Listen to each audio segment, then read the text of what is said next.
ओम शांति।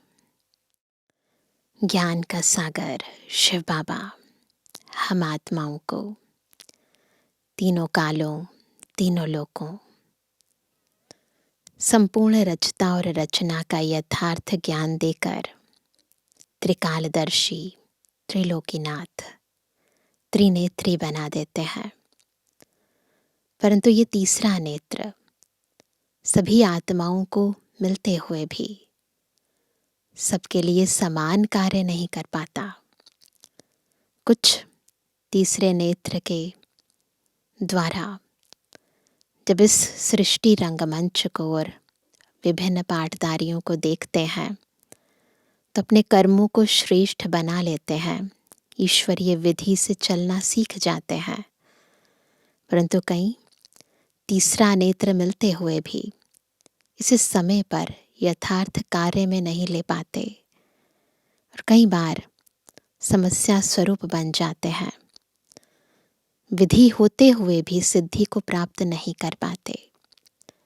ज्ञान के तीसरे नेत्र का यथार्थ अर्थ क्या है और इस तीसरे नेत्र द्वारा हम कैसे अपने विभिन्न कार्यों को श्रेष्ठ बना सकते हैं और संपूर्णता की मंजिल के समीप पहुंच सकते हैं, आज की मुरली बहुत विस्तार पूर्वक हमें बताती है।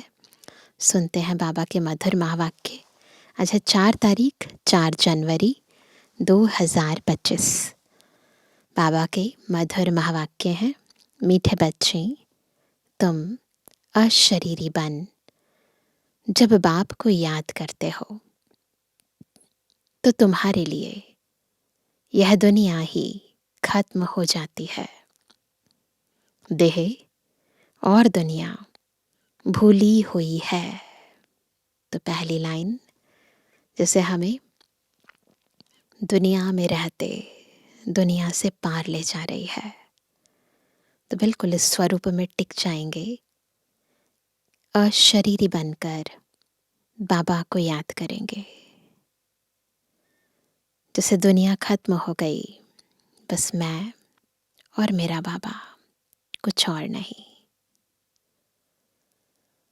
प्रश्न है, बाप द्वारा सभी बच्चों को ज्ञान का तीसरा नेत्र क्यों मिला है?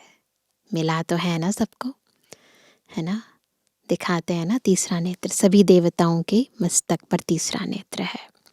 हम भी देवता बन रहे हैं, परंतु एक्चुअली में ये तीसरा नेत्र संगम पर हमें मिला है, ज्ञान का नेत्र। तो क्यों मिला है ये? उत्तर है, अपने को आत्मा समझ बाप जो है जैसा है उसी रूप में याद करने के लिए तीसरा नेत्र मिला है। इन आँखों से बाबा नजर नहीं आते, इस नेत्र से जब हम जो है जैसे हैं वैसे खुद को समझ लेते हैं, तो बाबा भी जो है जैसा है वैसा उसको समझ सकते हैं। परंतु यह तीसरा नेत्र काम तब करता है, मिल तो गया, ज्ञान हो गया, मैं आत्मा, बाबा भी आत्मा, परमात्मा, परंतु काम कैसे करेगा? काम तब करता है जब पूरा योग युक्त रहे। पूरा, अधूरा नहीं, पूरा योग युक्त रहे, अर्थात एक बाप से सच्ची प्रीत हो। सच्ची प्रीत, जो सच्ची प्रीत है उसमें झूठ का नाम नहीं है, यानी बॉडी कॉन्शियसनेस नहीं है। और सच्ची प्रीत में एक पिता दूसरा ना कोई, एक पति दूसरा ना कोई, तो एक के सिवाय बिल्कुल डुअलिटी नहीं है, द्वंद्व नहीं है कहीं पर भी। किसी के नाम रूप में लटके हुए ना हो। माया प्रीत रखने में ही विघ्न डालती है, इसी में बच्चे धोखा खाते हैं। तो चेक करेंगे कहीं माया हमें धोखा तो नहीं दे रही। पापा को याद करते करते साथ में कुछ और भी तो याद नहीं कर रहे हैं। तो बहुत महीनता से अपने अंतर की, मन की, बुद्धि की चेकिंग करनी है। आज का गीत है, मरना तेरी गली में, जीना तेरी गली में।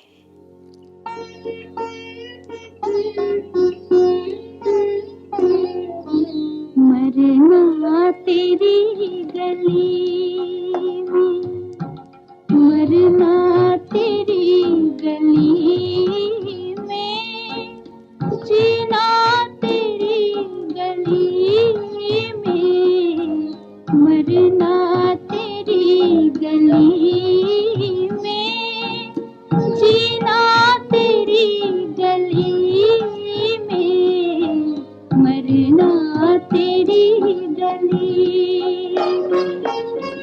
मिट जाएगी हमारी दुनिया तेरी गली में, दुनिया तेरी गली में, मरना तेरी गली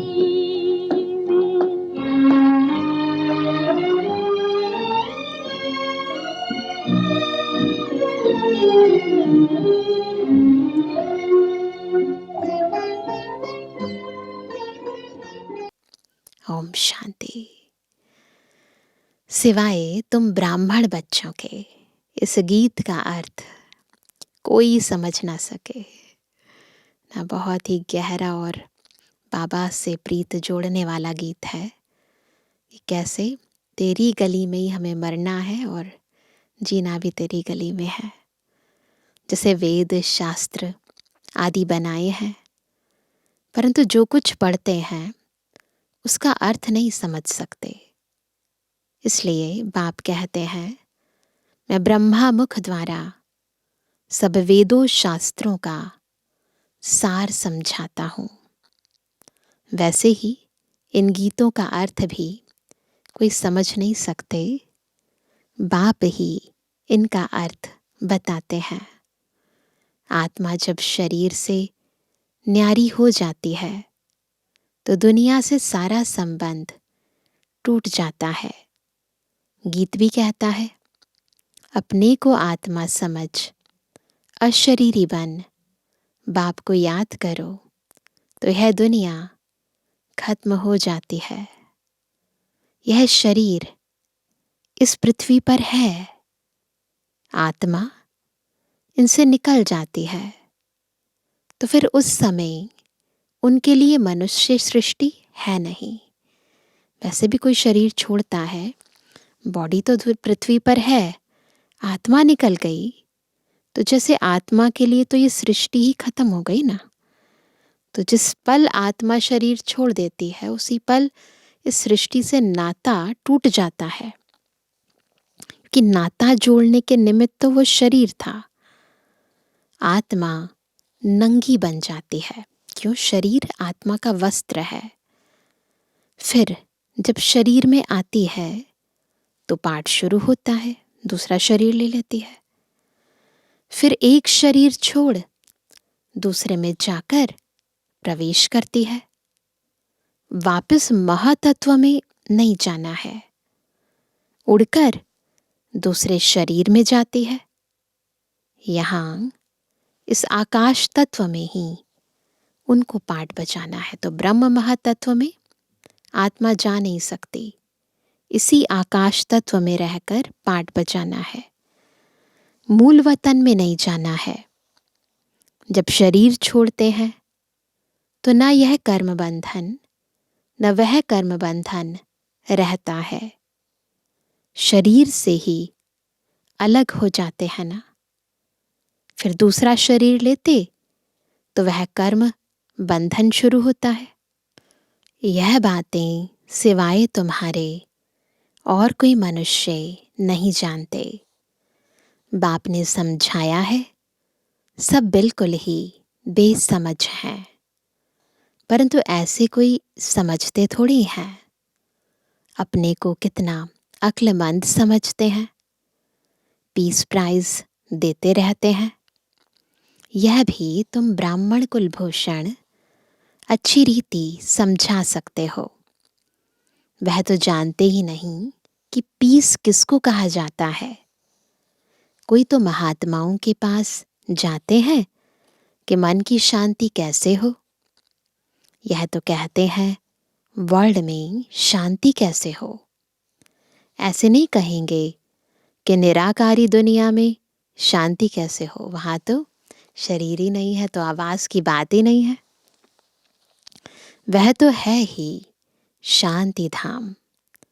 हम आत्माएं शांति धाम में रहती हैं, परंतु यह तो मन की शांति कहते हैं। वह जानते नहीं कि शांति कैसे मिलेगी। शांति धाम तो अपना घर है, यहाँ शांति कैसे मिल सकती। हाँ, सतयुग में सुख, शांति, संपत्ति सब है, जिसकी स्थापना बाप करते हैं। यहाँ तो कितनी अशांति है, यह सब अब तुम बच्चे ही समझते हो। सुख, शांति, संपत्ति भारत में ही थी। वह वर्षा था बाप का, और दुख, अशांति, कंगालपना यह वर्षा है रावण का। यह सब बातें बेहद का बाप बैठ बच्चों को समझाते हैं। बाप परम धाम में रहने वाला नॉलेजफुल है, जो सुख धाम का हमको वर्षा देते हैं। वह हम आत्माओं को समझा रहे हैं। यह तो जानते हो नॉलेज होती है आत्मा में, उनको ही ज्ञान का सागर कहा जाता है। वह ज्ञान का सागर इस शरीर द्वारा वर्ल्ड की हिस्ट्री, जियोग्राफी समझाते हैं। वर्ल्ड की आयु तो होनी चाहिए ना। वर्ल्ड तो है ही, सिर्फ नई दुनिया और पुरानी दुनिया कहा जाता है। सृष्टि वही है, बस पुरानी है तो कलयुग है, नई है तो सतयुग है। यह भी मनुष्यों को पता नहीं। न्यू वर्ल्ड से ओल्ड वर्ल्ड होने में कितना समय लगता है, दुनिया में तो कोई नहीं जानते, परंतु हमें तो पता है ना। तुम बच्चे जानते हो कि कलयुग के बाद सतयुग जरूर आना है। इसलिए कलयुग और सतयुग के संगम पर बाप को आना पड़ता है। यह भी तुम जानते हो, परमपिता परमात्मा ब्रह्मा द्वारा नई दुनिया की स्थापना शंकर द्वारा विनाश कराते हैं। त्रिमूर्ति का अर्थ ही यह है, स्थापना, विनाश, पालना। यह तो कॉमन बात है, परंतु यह बातें तुम बच्चे भूल जाते हो। नहीं तो तुमको खुशी बहुत रहे, निरंतर याद रहनी चाहिए। बाबा हमको अब नई दुनिया के लिए लायक बना रहे हैं। तुम भारतवासी ही लायक बनते हो, और कोई नहीं। हाँ, जो और धर्मों में कन्वर्ट हो गए हैं वह आ सकते हैं, फिर इसमें कन्वर्ट हो जाएंगे जैसे उसमें हुए थे। यह सारी नॉलेज तुम्हारी बुद्धि में है। मनुष्यों को समझाना है, यह पुरानी दुनिया अब बदलनी है ना। ये बताना है सबको कि ये सारी पुरानी दुनिया अब बदलती है। महाभारत लड़ाई भी ज़रूर लगनी है। जब बदलाव आएगा तो उसके पहले महाभारत लड़ाई भी ज़रूर लगेगी। इस समय ही बाप आकर राजयोग सिखलाते हैं। तो ये बेहद का कुरुक्षेत्र या कहीं कर्म क्षेत्र है, और इस कर्म क्षेत्र पर खुद परमात्मा का अवतरण हो चुका है, और परमात्मा आकर हमें इस महाभारी महाभारत के समय ये सच्चा गीता ज्ञान दे रहे हैं। इस समय ही बाप आकर राजयोग सिखलाते हैं। जो राजयोग सीखते हैं वह नई दुनिया में चले जाएंगे। तुम सबको समझा सकते हो कि ऊंच ते ऊंच है भगवान, फिर ब्रह्मा, विष्णु, शंकर, फिर आओ यहाँ तो यहाँ इस पृथ्वी लोक पर मुख्य है जगदम्बा, जगत पिता। बाप आते भी यहाँ है ब्रह्मा के तन में। प्रजापिता ब्रह्मा तो यहाँ है ना। ब्रह्मा द्वारा स्थापना सूक्ष्म वतन में तो नहीं होगी ना, यहाँ ही होती है। यह व्यक्त से अव्यक्त बन जाते हैं। तो ये तो साकार मुरली है, परंतु अभी तो हम सभी ने देखा, जाना, समझा कैसे ब्रह्मा बाबा व्यक्त से अव्यक्त बन गए। तो अव्यक्त मास चल रहा है, तो हमें भी बाबा के समान पुरुषार्थ करके स्वयं को व्यक्त से अव्यक्त की ओर लेकर जाना है। यह राजयोग सीख फिर विष्णु के 2 रूप बनते हैं। वर्ल्ड की हिस्ट्री, जियोग्राफी समझनी चाहिए ना।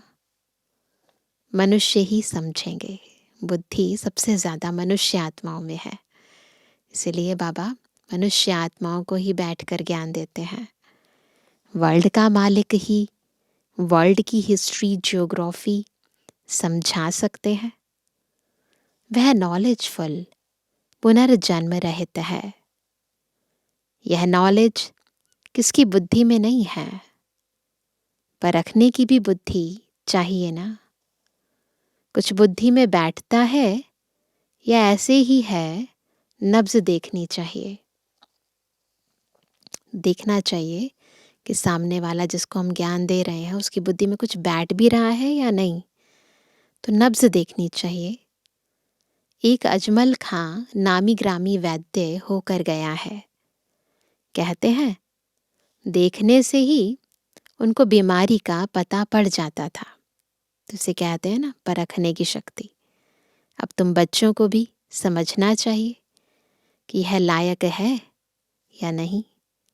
तो अपने अपनी कलाओं में भी, या जो मेडिकल की स्किल्स होती हैं उसमें भी लोग बहुत अच्छे होते हैं।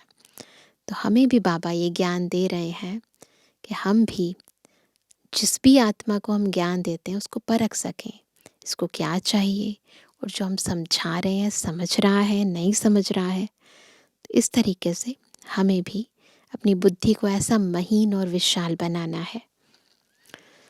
बाप ने बच्चों को ज्ञान का तीसरा नेत्र दिया है, जिससे तुम अपने को आत्मा समझ बाप जो है, जैसा है, उसको उसी रूप में याद करते हो। परंतु ऐसी बुद्धि उनकी होगी जो पूरा योग युक्त होंगे, जिनकी बाप से प्रीत बुद्धि होगी। सब तो नहीं है ना, 1-2 के नाम रूप में लटक पड़ते हैं। बाप कहते हैं प्रीत तो मेरे साथ लगाओ ना। माया ऐसी है जो प्रीत रखने नहीं देती है। माया भी देखती है। हमारा ग्राहक जाता है तो एकदम क्या करती है, नाक कान से पकड़ लेती है। फिर जब धोखा खाते हैं तब समझते हैं माया से धोखा खाया। माया जीत, जगत जीत बन नहीं सकेंगे, ऊंच पद पा नहीं सकेंगे। इसमें ही मेहनत है, माया जीत बनने में, ऊंच पद पाने में। श्रीमत कहती है माम एकम याद करो तो तुम्हारी जो पतित बुद्धि है वह पावन बन जाएगी। परंतु कईयों को बड़ा मुश्किल लगता है, बाबा को याद करना मुश्किल लगता है, खुद को आत्मा समझना मुश्किल लगता है।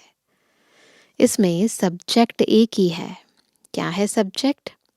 अल्फ और बे। बस 2 अक्षर भी याद नहीं कर सकते हैं, अल्फ और बे। बाबा कहे अलफ को याद करो, फिर अपनी देह को, दूसरे की देह को याद करते रहते हैं।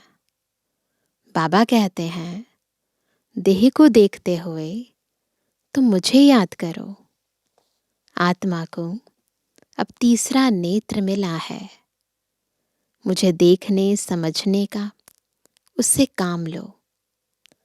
तुम बच्चे अभी त्रिनेत्री त्रिकालदर्शी बनते हो, परंतु त्रिकालदर्शी भी नंबरवार है। तीनों कालों का ज्ञान दे रहे हैं बाबा, परंतु यथार्थ समझना और फिर उस ज्ञान को प्रैक्टिकल लाइफ में लेकर आना, व्यवहार में लेकर आना, उसमें नंबरवार हो जाते हैं।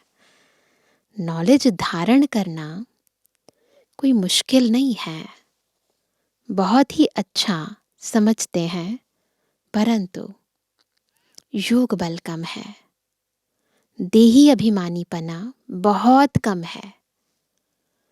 थोड़ी बात में गुस्सा क्रोध आ जाता है, गिरते रहते हैं, उठते हैं गिरते हैं, आज उठे कल फिर गिर पड़ते हैं।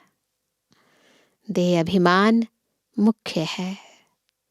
फिर और विकार कौन कौन से, लोभ मोह आदि में फंस पड़ते हैं। देह में भी मोह रहता है ना, माताओं में मोह जास्ती होता है।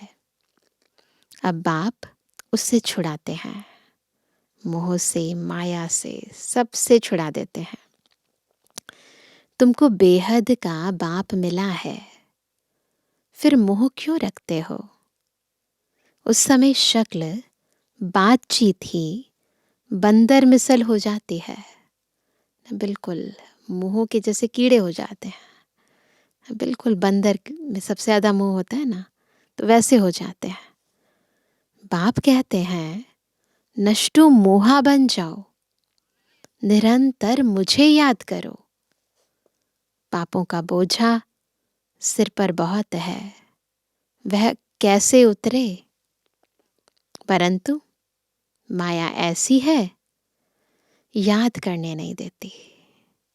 भल कितना भी माथा मारो, घड़ी घड़ी बुद्धि को उड़ा देती है। कितनी कोशिश करते हैं हम मोस्ट बेलिवर्ड बाबा की ही महिमा करते रहें। बाबा बस आपके पास आए कि आए, परंतु फिर भूल जाते हैं, बुद्धि और तरफ चली जाती है। यह नंबर 1 में जाने वाला भी पुरुषार्थी है ना, तो यही पुरुषार्थ चलता है। माया इधर उधर बुद्धि को मन को भटकाती रहती है और हम फिर सब बातों से मन बुद्धि को निकाल कर एक बाब में टिकाते रहते हैं। बच्चों की बुद्धि में यह याद रहना चाहिए कि हम गॉड फादरली स्टूडेंट हैं। सबको याद है ना, बैठे हैं स्कूल में, गॉड फादर पढ़ा रहे हैं, स्टूडेंट हैं। गीता में भी है, भगवान वाच मैं तुमको राजाओं का राजा बनाता हूँ। सिर्फ शिव के बदले श्री कृष्ण का नाम डाल दिया है। वास्तव में शिव बाबा की जयंती सारी दुनिया में मनानी चाहिए। शिव बाबा सबको दुख से लिबरेट कर गाइड बन ले जाते हैं। यह तो सब मानते हैं कि वह लिबरेटर गाइड है, सबका पतित पावन बाप है, सबको शांति धाम सुख धाम में ले जाने वाला है। तो उनकी जयंती क्यों नहीं मनाते हैं? भारतवासी ही नहीं मनाते हैं, इसलिए ही भारत की यह बुरी गति हुई है। मनाते हैं पर व्रत की तरह मनाते हैं, ऐसे नहीं कि बहुत धूमधाम से मनाते जैसे बाकी त्योहार मनाते हैं। इतने इम्पोर्टेंस का पता नहीं है। मौत भी बुरी गति से होता है। वह तो बॉम्ब्स ऐसे बनाते हैं, गैस निकला और खलास, जैसे क्लोरोफॉर्म लग जाती है। यह भी उन्हों को बनाने ही है। बंद होना इम्पॉसिबल है। जो कल्प पहले हुआ था सो अब रिपीट होगा। इन मूसलों और नेचुरल कैलेमिटीज से पुरानी दुनिया का विनाश हुआ था, सो अभी भी होगा। विनाश का समय जब होगा तो ड्रामा प्लान अनुसार एक्ट में आ ही जाएंगे। ड्रामा विनाश जरूर कराएगा। रक्त की नदियां यहाँ बहेंगी। सिविल वॉर में एक दो को मार डालते हैं ना, तुम्हारे में भी थोड़े जानते हैं कि यह दुनिया बदल रही है। अब हम जाते हैं सुख धाम, तो सदैव ज्ञान के अतीन्द्रिय सुख में रहना चाहिए। जितना याद में रहेंगे उतना सुख बढ़ता जाएगा। छीछी देह से नष्टो मोहा होते जाएंगे। बाबा कहते हैं जितना याद में रहेंगे, तो इसीलिए याद का चार्ट बढ़ाना है। बाप सिर्फ कहते हैं अल्फ को याद करो तो बेबादशाही तुम्हारी है। बस बाबा को दिल से याद करते रहो, याद का चार्ट बढ़ाते रहो। बाकी सारी प्राप्तियां, बेहद की अविनाशी प्राप्तियां अपने आप होती रहेंगी। तो बाबा कहते हैं सेकंड में बादशाही। बादशाह का बच्चा हुआ तो गोया बच्चा बादशाह बनाना। तो बाप कहते हैं मुझे याद करते रहो और चक्र को याद करो तो चक्रवर्ती महाराजा बनेंगे। इसलिए गाया जाता है सेकंड में जीवन मुक्ति, सेकंड में बैगर टू प्रिंस। कितना अच्छा है। तो श्रीमत पर अच्छी रीति चलना चाहिए। कदम कदम पर राय लेनी होती है। बाप समझाते हैं मीठे बच्चे ट्रस्टी बनकर रहो तो ममत्व मिट जाए। तो बाबा बहुत अच्छी युक्ति बताते हैं हमारा ममत्व तोड़ने की, कि खुद को ट्रस्टी बना लो। बाबा सब कुछ तेरा है ना, परंतु ट्रस्टी बनना मासी का घर नहीं है, इजी नहीं है। यह खुद ट्रस्टी बने हैं ब्रह्मा बाबा, बच्चों को भी ट्रस्टी बनाते हैं। यह कुछ भी लेते हैं क्या? कहते हैं तुम ट्रस्टी हो, संभालो। ट्रस्टी बने तो फिर ममत्व मिट जाता है, मेरापन नहीं रहता ना। कहते भी हैं ईश्वर का सब कुछ दिया हुआ है, बस कहने के लिए कहते हैं ना, है ना, सब कुछ भगवान का दिया हुआ है। लेकिन भगवान को प्रैक्टिकली में तो कुछ नहीं देते ना। फिर कुछ नुकसान पड़ता है या कोई मर जाता है तो बीमार हो पड़ते हैं। मिलता है तो खुशी होती है। जब आपका है ही नहीं तो मिलने की क्या खुशी और जाने का क्या गम। इसका मतलब दिया नहीं है ना। जबकि कहते हो ईश्वर का दिया हुआ है, तो फिर मरने पर रोने की क्या दरकार है। परंतु माया कम नहीं है। मैं आया, यही माया है। देह अभिमान आ जाता है और हर चीज को अपना मानने लग जाते हैं। इसलिए बाबा कहते हैं परंतु माया कम नहीं है, मासी का घर थोड़े ही है, इजी नहीं है। इस समय बाप कहते हैं तुमने हमको बुलाया है कि इस पतित दुनिया में हम नहीं रहना चाहते हैं। हमको पावन दुनिया में ले चलो, साथ ले चलो। परंतु इसका अर्थ भी समझते नहीं। पतित पावन आएगा तो जरूर शरीर खत्म होंगे ना, तब तो आत्माओं को ले जाएंगे। तो ऐसे बाप के साथ प्रीत बुद्धि होनी चाहिए। एक से ही लव रखना है, उनको ही याद करना है। माया के तूफान तो आएंगे। कर्म इंद्रियों से कोई विकर्म नहीं करना चाहिए, वह बेकायदे हो जाता है। बाप कहते हैं, मैं आकर इस शरीर का आधार लेता हूँ।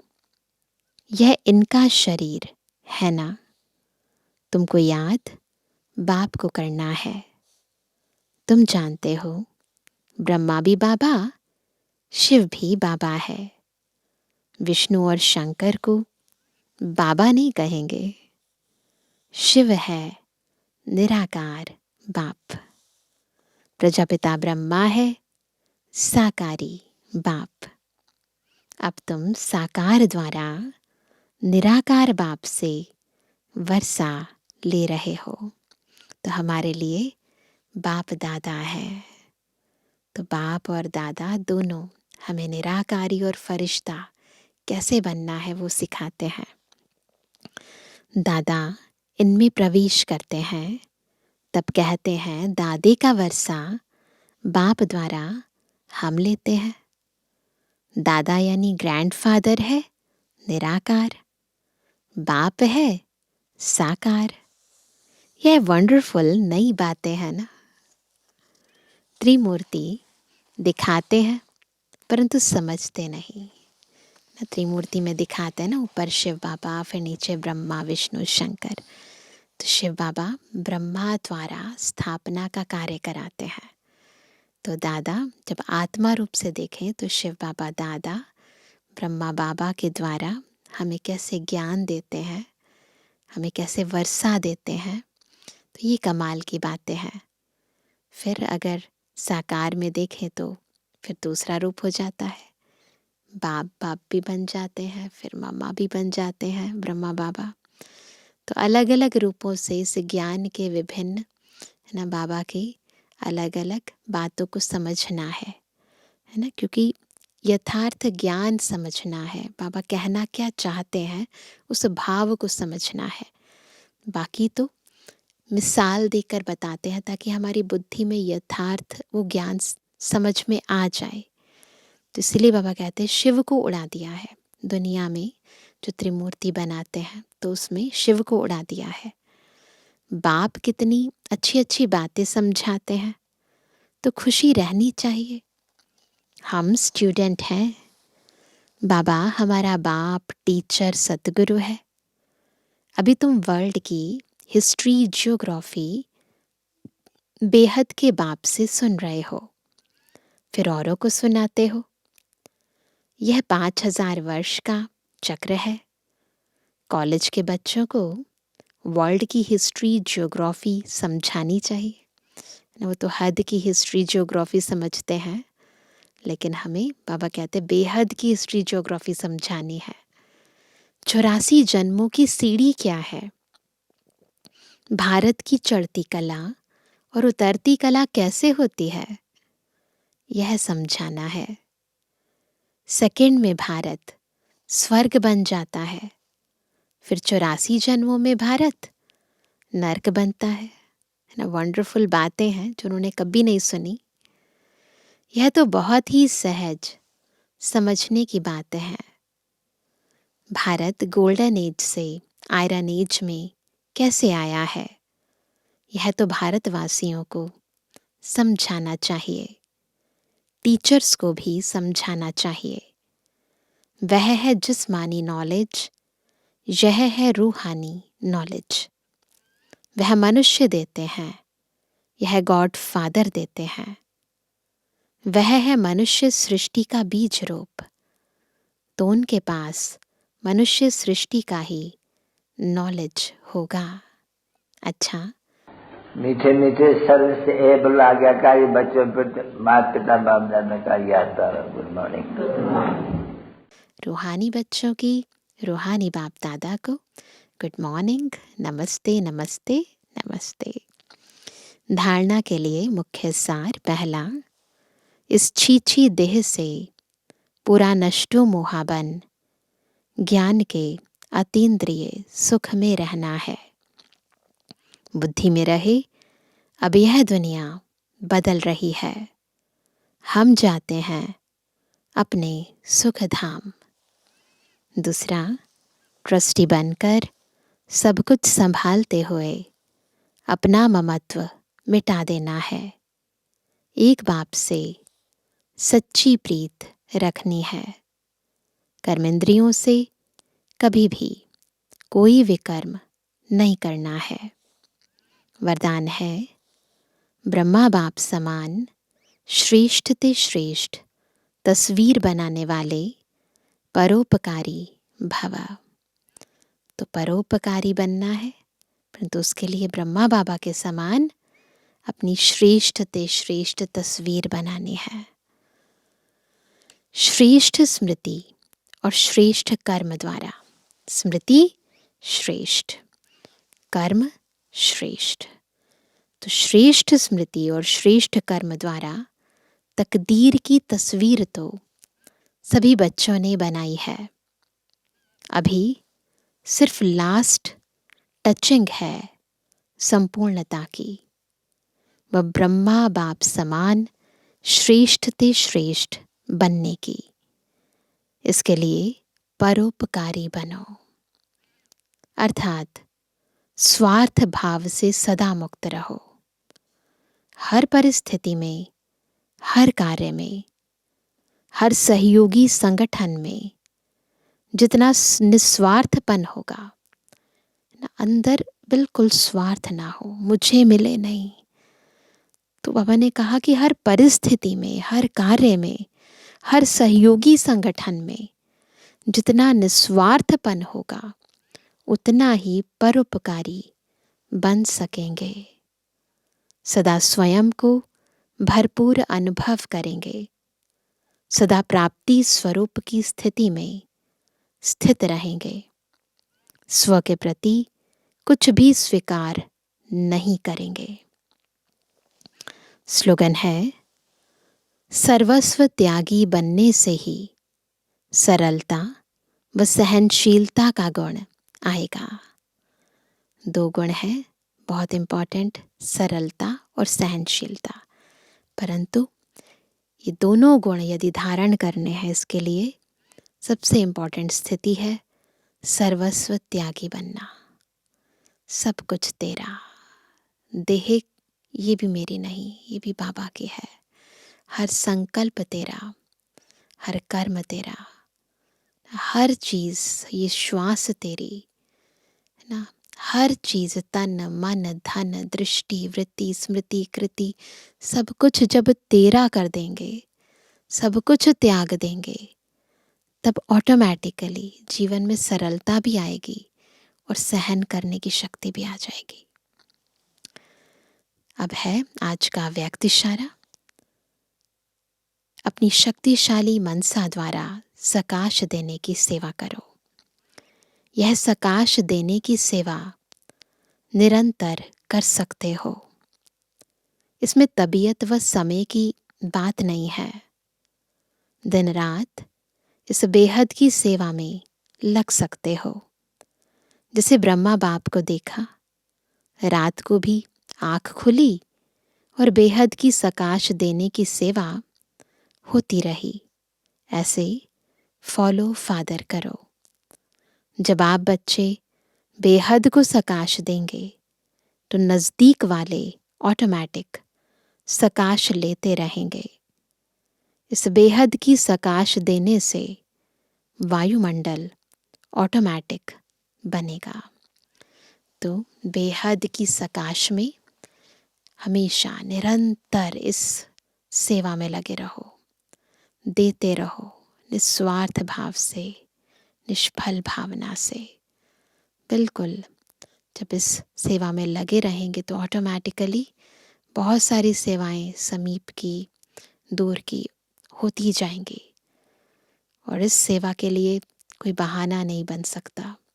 तबीयत खराब है, स्थितियाँ कैसी हैं, परिस्थिति कैसी है, शरीर कैसा है, परंतु ये बेहद की सेवा आप कभी भी, कहीं भी, कैसे भी कर सकते हो। अच्छा, ओम शांति।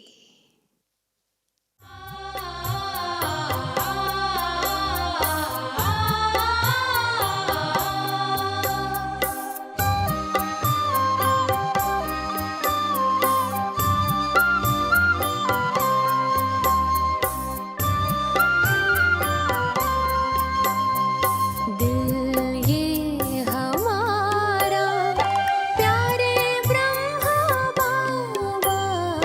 दिल